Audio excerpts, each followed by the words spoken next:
Muy bien.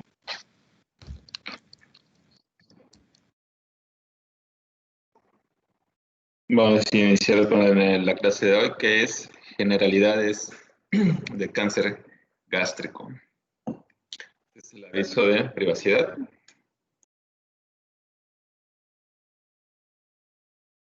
Y muy bien.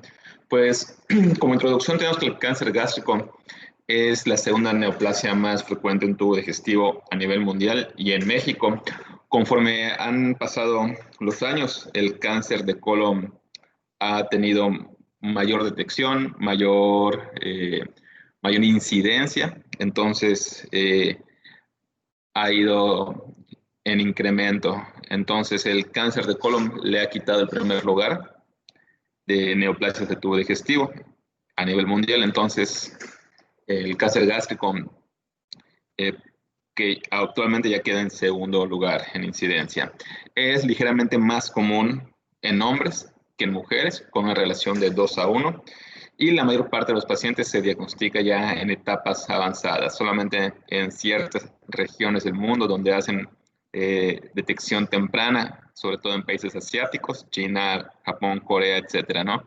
Es donde hay mayor detección en etapas tempranas, pero en la mayor parte de Europa y América son etapas avanzadas. Y bueno, el pronóstico va a ser malo en etapas avanzadas. Aquí la epidemiología mundial, en general, ocupa el quinto lugar de incidencia, ¿sí? En relación de, tomando en cuenta todos los tumores, y cuando hablamos de mortalidad va a ocupar la tercera causa, ¿sí? Y acá vemos en estas gráficas de la derecha la división entre hombres y mujeres, y vemos que, bueno, en hombres va a tener una mayor incidencia en comparación que las mujeres. En México, pues bueno, al igual que muchos países de Latinoamérica, pues va a estar entre los principales 5 tumores en incidencia. Va a ser de predominio en personas de más de 50 años. También va a ser mayor en varones. El diagnóstico ha aumentado mayormente en jóvenes, cada vez hace más temprana la edad de presentación.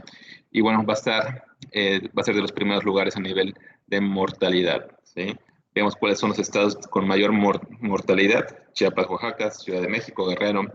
Entonces, bueno, esto vamos a ver más adelante que el nivel socioeconómico también es un factor de riesgo para la incidencia y mortalidad, y bueno, eso lo vemos reflejado también en estos estados con mayor mortalidad, que son estados del sur del país, ¿no? Que por lo general tienen un nivel socioeconómico y sociocultural mucho menor que el resto.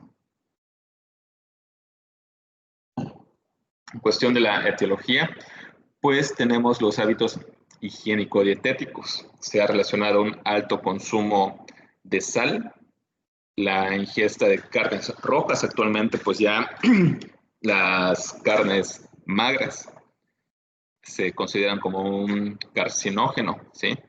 Consideran que es un factor de riesgo para, perdón, las carnes magras y las carnes rojas se consideran como factor de riesgo para cáncer gástrico, para cáncer colon, y bueno, las carnes, los embutidos, salchichas, salami, peperón, etcétera, ya se consideran carcinógenos por la OMS, también para cáncer gástrico y cáncer de colon, ¿no? Los alimentos ahumados también se ha visto, se ha propuesto como factor de riesgo. El agua no potable, esto se relaciona más que nada con el bajo nivel socioeconómico, y bueno, también es factor de riesgo, ¿no? Probablemente las personas que no tengan agua potable tengan menor nivel socioeconómico, y eso haga que tengan más riesgo de alguna infección bacteriana crónica. El café y los nitratos, pues bueno, también se han visto como factores de riesgo. El tabaquismo también incrementa el riesgo de 1.5 a 1.6 veces. Y bueno, en relación a las carnes rojas, en relación a este compuesto del tabaco, las nitrosaminas, normalmente la carne carbonizada, la carne muy ahumada, puede contener estas partes carbonizadas de los alimentos, de las carnes, pueden tener nitrosaminas, y se ha propuesto que la nitrosamina como tal es un carcinógeno, ¿no? Las nitrosaminas como tal son las que van a interferir directamente con el ciclo celular, y eso aumenta el riesgo de varios tipos de tumores. El consumo de bebidas alcohólicas, pues bueno, va a provocar un efecto gastrolesivo y bueno, sensibiliza la mucosa ante diferentes agentes carcinógenos. Y bueno, mientras más consumo de alcohol, más riesgo de cáncer gástrico. También, pues,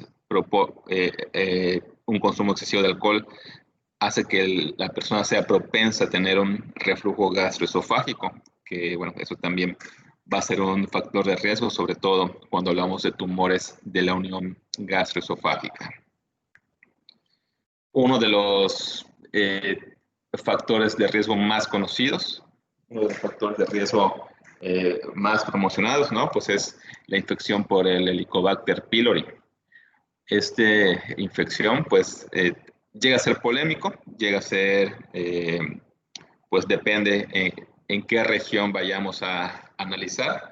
Probablemente, por ejemplo, en la región de América, en la región de Europa, se asocia a un 65%, a un 50% la infección de H. pylori con el cáncer gástrico, pero en regiones asiáticas, en China, en Corea, pues se ha relacionado de un 90 hasta un 95% la infección por el H. pylori. Esto hay que tener en cuenta, ¿no? Que de las personas que están infectadas con H. pylori, menos del 1% van a padecer el adenocarcinoma. Nada más que de los pacientes que ya tienen el cáncer gástrico, 40 a un 50%, como comentamos, dependiendo de la región, van a asociarse datos o signos de infección por H. pylori. Y bueno, esta bacteria va a generar una inflamación crónica a nivel del microambiente, del micro y del macroambiente gástrico, y va a generar una gastritis crónica con acloridria. ¿Sí? Esto va a disminuir la secreción de ácido gástrico. Por eso algunos autores dicen que si disminuye la secreción de ácido gástrico, pues disminuye los tumores de esófago. Pero bueno, generando esta inflamación crónica, va a condicionar a que el epitelio gástrico pues tenga cambios secundarios a una gastritis atrófica, y eso causar distintos grados. Esta gastritis atrófica puede evolucionar a distintos grados de displasia, y esto a un cáncer invasor. Del H. pylori se han encontrado varios tipos de productos, ¿no? De secreciones que tiene, pero las más importantes es la producción de estas cadenas. Esas son coproteínas CAC-A y PAC-A. Son citocinas asociadas, y se ha estudiado sobre todo esta CAC-A que va a interactuar con el epitelio gástrico, promoviendo los oncogenes y suprimiendo pues los genes supresores, ¿no? Y bueno, la infección por H. pylori se va a relacionar tanto con úlceras duodenal y gástricas como los adenocarcinomas, sobre todo distales al cardias. La mayor prevalencia de esta infección es en estratos socioeconómicos bajos, ¿sí? Y bueno, se ha propuesto que el tratamiento reduciría el riesgo de cáncer gástrico dependiendo de qué tanto ya esté hecho el daño, ¿sí? Por eso los estudios de erradicación de H. pylori no siempre han sido muy concluyentes. De hecho, todavía siguen en polémica. Otro factor infeccioso que es asociado al cáncer gástrico es la infección por el virus del Epstein-Barr, que se detecta alrededor de un 10%, igual depende de la zona, la bibliografía donde nosotros lo encontremos. Y bueno, la proteína más estudiada es esta oncoproteína CEP1, que se relaciona con la carcinogénesis. Este es más, un poco más raro y pues no tan comprendido como la infección por el H. pylori. Otros factores de riesgo es una cirugía gástrica previa por enfermedad benigna. Los factores hereditarios, pues también les van a conferir cierto riesgo, aunque no sea un síndrome familiar, aunque no sea un cáncer evidentemente hereditario, sí va a aumentar el riesgo de tener el antecedente familiar. Y bueno, los trabajadores de la ULE y de minería, como factores ambientales, también eh, pueden estar en riesgo. Hay algunas diferencias entre los tumores del cuerpo y del antro, o sea, los tumores distales al cardias, y bueno, los tumores cardiales o de la unión gastroesofágica, ¿sí? Que son los que están más superiores, ¿no? Más craneales. En cuanto a los tumores del cuerpo y antro, se asocian a dieta mal conservada y deficiente, y por lo tanto una infección por H. pylori, ¿no? Se ha visto que, sobre todo en estas localizaciones, hay una mayor asociación del H. pylori. Y los del fondo, los de la unión gastroesofágica, pues se asocia a un reflujo gastroesofágico crónico, ¿no? Dietas, y eso tiene mucho que ver con obesidad, con una dieta alta en grasa, ¿sí? Y bueno, es más frecuente en regiones con las dietas tipo occidental, ¿no? El llamado estilo de vida occidental. En cuanto a la patogenia, pues bueno, una inflamación crónica puede generar una atrofia, puede generar una metaplasia, y bueno, esto ir evolucionando poco a poco hacia displasia de diferentes grados y luego a cáncer. Esto, tomamos el ejemplo del Helicobacter pylori, ¿sí? Es lo que más se ha estudiado.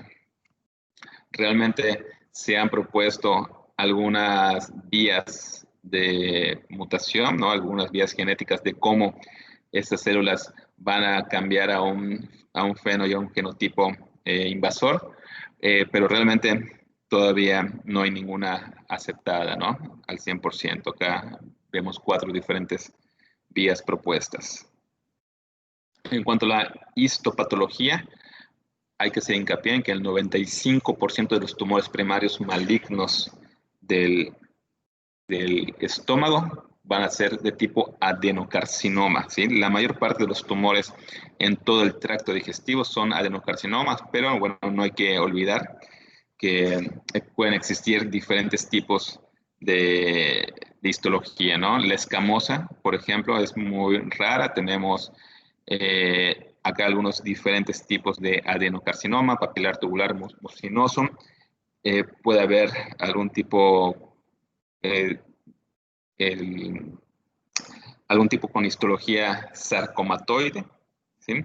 Y también puede haber no solamente epitelial, también puede haber de tipo linfoide, el cáncer, el linfoma gástrico, también puede haber los llamados GIST, ¿no? Los tumores del estroma gastrointestinal. En términos generales y de manera histológica, o sea, lo que puede ver el patólogo bajo el microscopio, podemos dividir en dos grandes grupos: el cáncer gástrico de tipo adenocarcinoma, el de tipo intestinal y el del tipo difuso. Por lo general, el de tipo intestinal tiene tumores bien diferenciados, hay lesiones bien definidas y ulceradas y tiene un mejor pronóstico. Y cuando hablamos de tipo difuso, son lesiones mal diferenciadas, con peor pronóstico y hay ligeramente predominio en jóvenes. Eh, Cuando la mayor parte de las veces nosotros iniciamos el tratamiento con quimioterapia, y se ha visto que cuando iniciamos quimioterapia, el tipo difuso tiene un peor pronóstico, tiene una peor respuesta al tratamiento de quimioterapia. Y bueno, acá tenemos unas gráficas, una tabla donde se ven algunos autores, algunas bibliografías de qué hay más, ¿no? Si intestinal o difuso. Realmente es muy similar la variedad, ¿no? O sea, es muy similar la incidencia entre intestinal y difuso, comparten un 45-40% cada uno. Poco a poco se han estudiado diferentes clasificaciones moleculares. De hecho, esto es a lo que va, eso es a lo que va la oncología, como hemos mencionado en varias clases. Y bueno, acá tenemos 4 diferentes tipos según la clasificación molecular, ¿no? Con una o sea, al hacer secuenciaciones genéticas se ha descubierto esos diferentes 4 tipos que, si recordamos la clase de cáncer de esófago, en cáncer de esófago son 5 porque metíamos el escamoso. Aquí no metemos el tipo escamoso y son 4 similares a los de esófago, ¿no? Los tumores llamados con inestabilidad cromosómica, ¿sí? Que tienen preferencia sobre todo en el cuerpo y en el antro. También tenemos los tumores asociados a virus de Epstein-Barr, que vemos que tienen diferentes características genéticas que en algún punto podrían servir para como blancos terapéuticos, por ejemplo, la mutación en la vía de PI3K, la sobreexpresión de PDL1, PDL2, etc. Tenemos el subtipo de inestabilidad microsatelital, que hay hipermutación, ¿no? Son tipos de tumores que cargan muchísimas mutaciones celulares. Y tenemos también el genómicamente estable. Aquí vemos una gráfica donde nos dan otros datos de los mismos subtipos ya mencionados. Vemos que los más frecuentes son el cromosómicamente inestable. Tenemos y también el genéticamente estable y el que carga inestabilidad microsatelital son los que le siguen. Y bueno,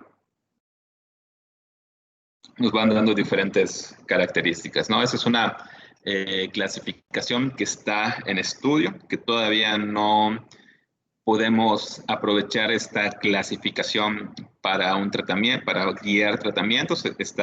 Sigue en estudio, pero bueno, yo creo que en unos 3, 4 años ya tendremos, ya nos van a poder dirigir tanto pronóstico como tratamiento, clasificar al paciente. Tenemos algunos biomarcadores que actualmente se tienen que hacer en la mayor parte de los pacientes con cáncer gástrico, sobre todo cuando son tumores gástricos metastásicos, cuando son tumores gástricos avanzados. Pues bueno, hay que saber si tiene sobreexpresión del gen HER2, ¿no? Perdón, del receptor HER2-NEO. Eso es similar al cáncer de mama, saber la sobreexpresión. La forma de medir es diferente, pero al fin y al cabo, si hay una sobreexpresión de este receptor HER2, pues bueno, va a ser un biomarcador predictivo a tratamiento con terapias anti-HER2 como el trastuzumab. Aproximadamente un 2 o un 20% de pacientes con cáncer gástrico van a presentar esa sobreexpresión. Actualmente también podemos buscar la inestabilidad microsatelital, que se ha asociado a buen pronóstico, pero está presente en menos del 10% de los pacientes con tumores gástricos localizados. Y en pacientes con cáncer metastásico se asocia como un factor predictivo a tratamiento con inmunoterapia. Si hay inestabilidad microsatelital, o sea, la posibilidad de que el paciente responda a los nuevos tratamientos con inmunoterapia es mayor. Y la inestabilidad microsatelital también se asocia a la expresión de PDL1 en las células de defensa, ¿no? En los linfocitos citotóxicos, ¿no? Y bueno, medir, y también en el tumor, perdón, el PDL1 se mide a nivel tumoral. Y bueno, medir la expresión de ese receptor PDL1 va a ser también un biomarcador de respuesta a tratamiento con inmunoterapia, también en cáncer gástrico metastásico. Mayor expresión de este biomarcador es predictivo a una mayor respuesta. En relación a signos y síntomas, pues bueno, no van a haber ni signos ni síntomas tempranos, como en la mayor parte de los tumores. Esto hace que sea difícil diagnosticar pacientes en etapas tempranas. Acá hay muchos síntomas variados, ¿no? Dolor crónico abdominal, anemia. La anemia crónica es algo que pasa mucho, que no hay otro síntoma más que un síndrome anémico. Y bueno, haciendo el protocolo adecuado de síndrome anémico, ¿no? Sangre oculta en heces, endoscopía superior, inferior, es cuando nos damos cuenta, ¿sí? La disfagia en pacientes con cáncer gástrico no es tan común como se pensaría, sobre todo si son tumores cercanos al píloro, ¿sí? Si son tumores que obstruyen el cardio, pues bueno, allá definitivamente va a haber una disfagia más evidente, pero a veces no es tan evidente esta disfagia. La pérdida de peso se da, pero bueno, ya cuando el paciente presenta estos signos y síntomas, pues ya vamos a hablar de una enfermedad avanzada. ¿Cómo hacemos el diagnóstico? Pues bueno, lo primero es una endoscopía. Eso es lo que hay que pensar, ¿sí? Cuando el paciente tiene síntomas crónicos que no mejoran con, con, con los medicamentos tradicionales, inclusive aunque pacientes, hay que tener mucho cuidado en pacientes con enfermedad por reflujo, con ERGE, ¿sí?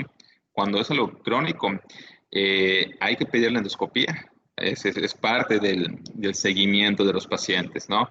Y eso la endoscopía va a ser muy útil tanto para el diagnóstico, también como para la etapificación. Y muchas veces se puede usar la cromatoendoscopía. Es como habíamos comentado en cáncer de esófago, se usan diferentes tipos de tinturas para marcar las áreas sospechosas. De hecho, una de las recomendaciones para cáncer de gástrico en etapa muy temprana es utilizar técnicas de cromatoendoscopía. Una vez que con la endoscopía veamos el tumor, veamos la lesión, se toma una biopsia, nos da el diagnóstico y bueno, hay que saber cuál es la extensión de la enfermedad. Para eso usamos las tomografías, ¿no? La tomografía simple y contrastada, siempre para evaluar la enfermedad a distancia. Eso es muy importante, saber si hay o no hay carcinomatosis o presencia de ascitis y bueno, valorar la invasión gástrica a tejidos vecinos. Acá vemos un ejemplo de un cáncer gástrico temprano. Sí, en este ejemplo vemos, bueno, en la figura A eh, una imagen con luz blanca convencional y bueno, en las siguientes B y C pues ya tienen la cromoscopía y bueno, una ampliación. Y en este ejemplo pues es un tipo de tumor que se consideró muy temprano. Sí, aquí vemos que ya se hicieron las marcas con el endoscopio para hacer algo que se llama una disección endoscópica de la submucosa. Y bueno, en etapas muy tempranas, pues vamos a ver que visualmente no es tan llamativo el tumor, ¿no? Pero bueno, pues los que se dedican a hacer las endoscopías habituales, pues ya tienen la experiencia, ¿no? Y bueno, este ejemplo de esta lámina es de una disección endoscópica de la mucosa de forma exitosa. Aquí vemos una endoscopía bastante diferente. Ya vemos, bueno, la primera imagen de la izquierda, ¿no? Antes de la quimioterapia vemos un tumor exofítico, un tumor que, bueno, no está ulcerado, pero es bastante evidente que hay una tumoración grande. Y bueno, vemos la respuesta después de dos aplicaciones, después de 2 ciclos de quimioterapia, como si bien no es una respuesta completa, pero es una respuesta bastante importante. Aquí vemos las imágenes de la tomografía.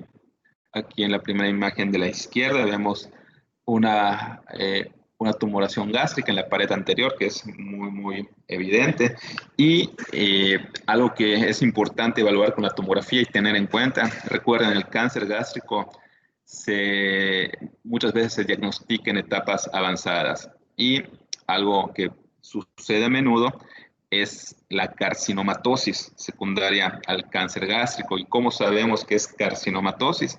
Hay dos opciones, hay dos imágenes comunes, ¿no? La primera imagen está la A, que es la imagen del medio. Vemos cómo hay una zona de acumulación del líquido entre el hígado, ¿sí?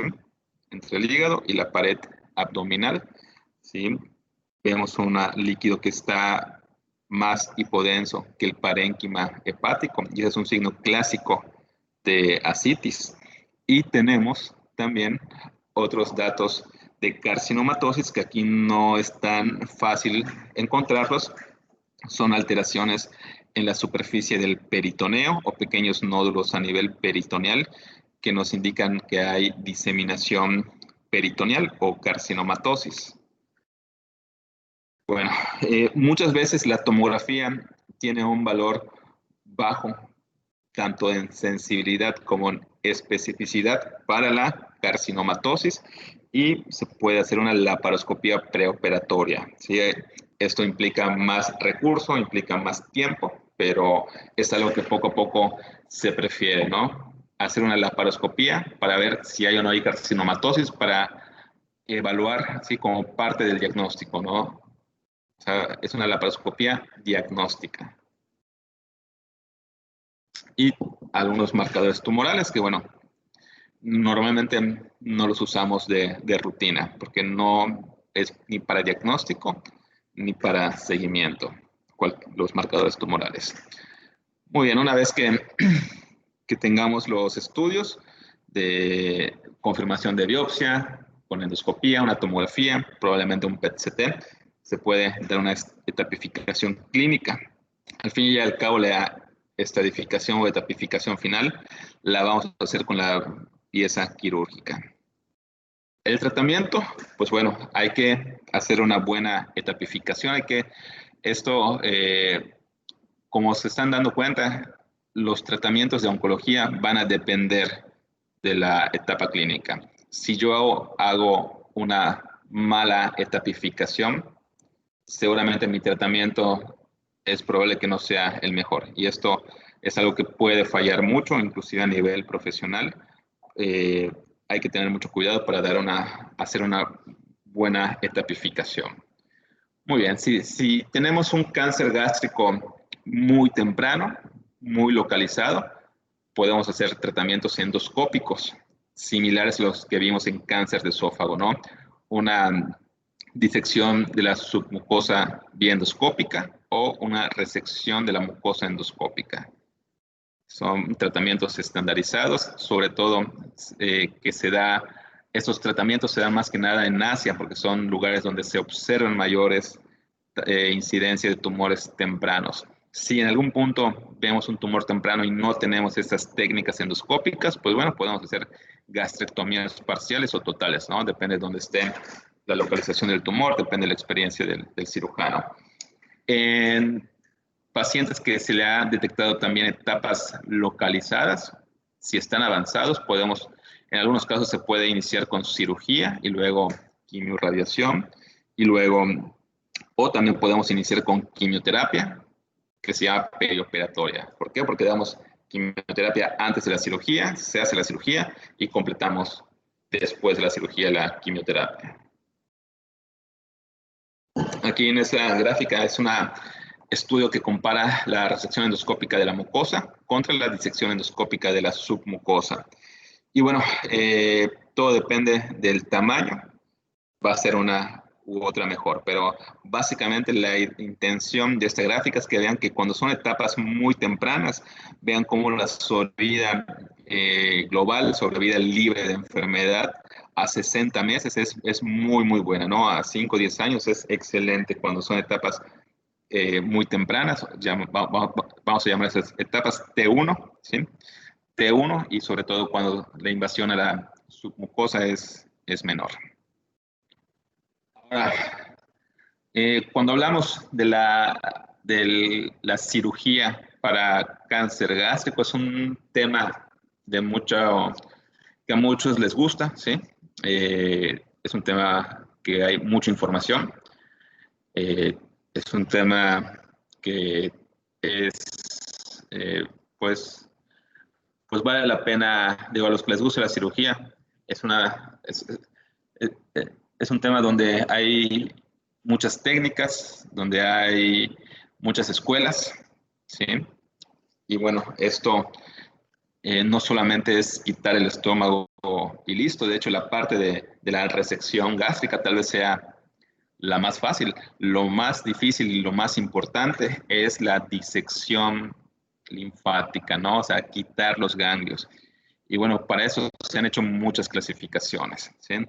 Todo depende de la ubicación del tumor para definir si se va a hacer una gastrectomía total o una gastrectomía subtotal.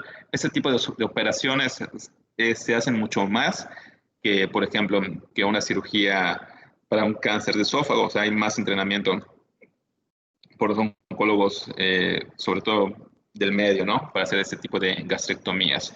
Hay que tener en cuenta los márgenes quirúrgicos. Y bueno, esta última línea dice, pacientes con cirugía R1 tienen mortalidad comparable con pacientes con lavado peritoneal positivo. ¿Qué quiere decir una cirugía R1? Cirugía R1 es que queda el margen positivo al tumor, que el cirujano quitó todo lo macroscópico, pero se quedó enfermedad microscópica en la cavidad abdominal. Y si se queda enfermedad microscópica, aunque se quite el 99% del tumor, pues tal vez no haya una respuesta, o sea, tal vez sea lo mismo que si tiene carcinomatosis. Y bueno, una vez que se quite el, el estómago, ¿sí? Que sea una gastrectomía total o subtotal, pues dependiendo de la etapificación, el cirujano va a decidir qué tipo de linfadenectomía, de disección ganglionar va a hacer, ¿no? En esta sección vamos a ver los grupos de ganglios, ¿sí? Se han pues, separado los diferentes tipos, conjuntos de ganglios según su ubicación. Tenemos la estación N1, ¿sí? El grupo N1, que tiene los ganglios de la curvatura menor y de la curvatura mayor. Son ganglios llamados perigástricos y es de lo que más es una restricción que más vemos en el medio local, que más se hace en el medio local. Disecar los ganglios de esta N1, de esas regiones perigástricas. Luego nos vamos al grupo de N2, eso ya es más difícil, ¿no? E incluye ganglios a nivel de la arteria gástrica izquierda, del pedículo hepático, del tronco celíaco, del hilo esplénico, etcétera. Entonces, para hacer disección de estos ganglios, pues ya requiere tal vez hacer una esplenectomía, ¿sí? Tal vez requiere entrar un poco más hacia el hígado. Y eso, pues bueno, manipular páncreas para quitar los ganglios del tronco celíaco y eso, bueno, puede aumentar la morbilidad cuando manipulamos distintas estructuras, puede aumentar las complicaciones quirúrgicas. Tenemos los grupos, las estaciones N3, que implica ligamento hepatoduodenal, los retropancreáticos, en algunas descripciones, en algunas técnicas quirúrgicas, hablan que para quitar los ganglios retropancreáticos hay que hacer algún tipo de pancreatectomía parcial. Y bueno, en el 4 ya son los ganglios paraórticos, los ganglios de la arteria cólica media, o sea, ya se van mucho más caudal. Entonces, esas son las diferentes estaciones linfáticas. Ahora, esa es la clasificación occidental, ¿no? Cuando un cirujano quita un tumor del estómago y no hace disección de los ganglios, decimos que es una resección de cero, es una resección que no hubo una disección de forma adecuada. Cuando el cirujano hace una disección únicamente de los ganglios perigástricos, la llamamos una D1. Si hace una disección de los ganglios perigástricos y de la estación N2, pues es una de 2. Y bueno, así vamos con la clasificación occidental. Y bueno, los japoneses, los asiáticos, aprovechan que ellos son los que tienen una incidencia mayor a nivel mundial de las cirugías, operan muchísimo cáncer gástrico. Entonces, ya sus tipos de clasificaciones va a ser mucho más compleja, ¿no? Ellos van a tener una mayor técnica, mayor aprendizaje, mayor experiencia en hacer ese tipo de cirugías y bueno, han hecho más fina la clasificación. La linfadenectomía pues nos da la tipificación y pronóstico, mientras va a haber una mejora en la sobrevida global con una linfadenectomía extendida, ¿no? A mayor número de ganglios de diferentes regiones se ha visto que aumenta la sobrevida. Sin embargo, mientras más ganglios quitemos, va a aumentar la mortalidad operatoria y perioperatoria. ¿Sí? Esto va a depender mucho de la habilidad del cirujano y pues definitivamente si estamos en un centro de alta o de baja concentración, son las capacidades del cirujano. Tenemos criterios de irresecabilidad cuando ya hay ganglios a nivel en las estaciones N3 o N4 y no se pueden resecar. Cuando hay invasión a estructuras vasculares mayores y bueno, definitivamente si hay metástasis a distancia o diseminación peritoneal. Recuerden, hay criterios de irresecabilidad. Como en toda medicina hay criterios absolutos, hay criterios relativos. Nada más como un comentario, muchas veces pensamos que la carcinomatosis es una enfermedad, es un punto en el que es irresecable, que no se puede hacer nada en un paciente con carcinomatosis, pero hay centros de alta concentración que hacen cirugías para tratar de quitar esta enfermedad diseminada en la cavidad peritoneal y hay resultados bastante interesantes. Y bueno, ese es el tratamiento de pacientes con enfermedad resecable. Iniciamos con quimioterapia perioperatoria, que es lo más frecuente. Luego se hace la cirugía y luego se valora si es necesario o no la radioterapia. Aquí hay que tener un equipo bastante comunicado entre cirujano, oncólogo médico y radiooncólogo. Cuando la etapa es metastásica, pues bueno, definitivamente el tratamiento es paliativo. Damos quimioterapia para tratar de frenar o reducir el tamaño tumoral. Utilizamos, junto con la quimioterapia, inhibidores del factor de crecimiento vasculoendotelial. Y bueno, en los últimos meses ya se ha autorizado por la FDA dar tratamiento con inmunoterapia para pacientes que tienen una inestabilidad microsatelital alta. También hay muchos pacientes en malas condiciones que se les puede ofrecer un tratamiento paliativo. A veces se les puede ofrecer una cirugía paliativa. No vamos a curar, no se va a quitar el tumor como tal, pero bueno, si un paciente tiene un sangrado crónico, si tiene una obstrucción intestinal por un tumor a nivel del píloro, pues bueno, se puede hacer algún tipo de bypass, algún tipo de cirugía paliativa que lo ayude a comer algo, ¿sí? Y en este caso a detener el sangrado.